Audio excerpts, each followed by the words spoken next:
வயிற்று வலிக்கு புளிப்பால் மட்டும்தான் மருந்து. புளிப்பால் கொடுத்தோம் அப்படின்னா இந்த புளிப்பாலில் வந்து இது சுகமாயிரும் அப்படின்னு சொல்கிறாங்க. இது ராணியும் மந்திரியும் போட்ட திட்டம்.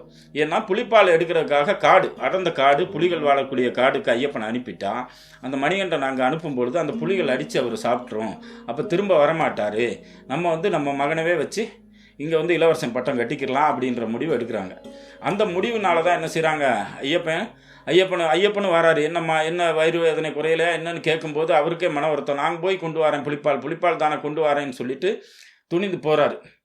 அப்போ ராஜா சொல்கிறாரு, எல்லாரையும் கூட்டிகிட்டு போப்பா, படை வீரர்கள்லாம் கூப்பிட்டு போ அப்படின்போது, இல்லை வேண்டாம் நான் ஒத்தையிலே போய்க்கிறேன் அப்படின்னு சொல்லி போகிறாரு. போகும்போது என்ன செய்கிறாரு, போய் அவர் வந்து அழுதா நதிக்கரை பக்கத்தில் போகிறாரு. போகும்போது அங்கே வந்து தேவர்கள்லாம் வந்து இவரை கும்பிடுறாங்க. யார் நீங்கள் என்னன்னு கேட்கும்போது, நாங்கள் எல்லாம் தேவர்கள், தேவலோகத்திலேருந்து வந்திருக்கிறோம் அப்படின்னோடனே, என்ன ஏன் கும்பிட்றீங்க அப்படின்னு சொல்லும்போது அந்த தேவர்கள் சொல்கிறாங்க, ஐயனே உங்களுடைய பிறப்பு பற்றி உங்களுக்கு தெரியாது, நீங்கள் எங்கள் தெய்வ பிறப்பு, இங்கே மகிழ்ச்சின்ற ஒரு அறைக்கு எங்களை குடும்பப்படுத்திக்கிட்டு இருக்காங்க, எங்களால் வாழ முடியல, அதுக்காக வேண்டி தான் நாங்கள் உங்களை நம்பி வந்திருக்கிறோம், அதை அழிக்கக்கூடிய வல்லமை உங்களுக்கு தான் இருக்குது அப்படின்னொன்னே அப்போ ஐயனுடைய அந்த சக்தி கிடைக்கும்போது தான் தெரியுது மகிழ்ச்சின்ற பெரிய ஒரு அறைக்கு, அந்த அறைக்கு வந்து என்ன பிரம்மாவை நோக்கி மிகப்பெரிய தவம் இருக்கிறது எதனால அப்படின்னா, மகிடாசுரன்ற தன் அண்ணனை வந்து தேவர்கள் தான் கொண்டுட்டாங்க அப்படின்ற ஒரு எண்ணத்தை மனசில் வச்சு தவம் பயங்கரமாக இருக்கும்போது பிரம்மாவும் வந்துடுறாரு.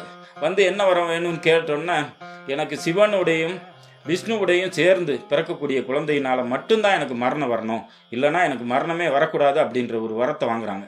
இந்த வரத்தை வாங்கினா யாருக்கும் எப்படி பிறக்கும் அப்படின்றது ஒரு இதனால தான் அவங்க வாங்கியிருக்காங்க.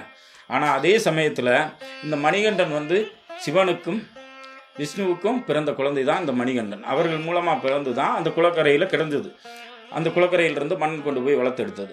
அப்போ இதனுடைய உணர்வை வந்து ஐயனுக்கு அந்த நேரத்தில் அந்த உணர்வு வந்துடுது. வந்த உடனே ஐயப்பன் என்ன செய்கிறார், நேராக தேவர்கள் சொன்னதை கேட்டு அந்த அறைக்கியை நோக்கி போகிறார். போகும்போது அந்த அறைக்கு ஒரு மலையின் மேலே நின்று சிரிக்கிறாங்க. இந்த ஒரு சின்ன பயலா என்னை அழிக்க வந்திருப்பது அப்படின்னு சொல்லி சிரிக்கிறாங்க. சிரிக்கிற நேரம் ரெண்டு பேருக்குமே பயங்கர போர் நடக்குது.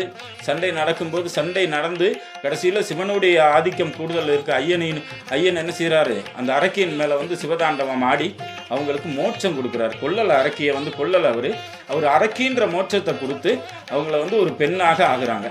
அந்த பெண் ஆன உடனே அவங்க என்ன செய்கிறாங்க, ஐயனுடைய அழகில் மயங்கி ஐயன்கிட்ட கேட்குறாங்க, ஐயனே உங்கள் அழகில் நான் மயங்கிட்டேன், நான் உங்களை கல்யாணம் கட்ட நினைக்கிறேன் அப்படின்னு சொல்லி கேட்குறாங்க. கேட்கும்போது ஐயன் சொல்கிறாரு, நான் கல்யாணம் கட்டுவதற்காக இங்கே பிறக்கலை, நான் நித்திய பிரம்மச்சாரியான அவதாரமாக பிறந்திருக்கேன், உங்களை கல்யாணம் கட்ட முடியாது அப்படின்னு சொல்கிறாங்க. இவங்களுடைய வற்புறுத்தல் கூடுதலாக இருக்கும்போது ஐயன் என்ன சொல்கிறாரு,